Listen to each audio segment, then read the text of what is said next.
So in this video, I'm going to show you how to make this video title slide. So first start with a blank slide.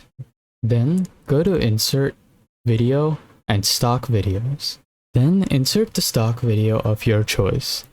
Then insert a text box and write your text. Make sure to use a bold and large font. Then go to Shape Format, Align, Align Center, and Align Middle. Then add in your byline. Then once again go to Shape Format, Align, and only Align Center. Now select the video first, then your main title second. Then search for Merge Shapes. Click on Merge Shapes and click on Intersect. Then you may change the background and color of your byline as per your preference. Then select your title, go to Playback, change Start to Automatically, and check Loop until stopped. Now let's see the final result.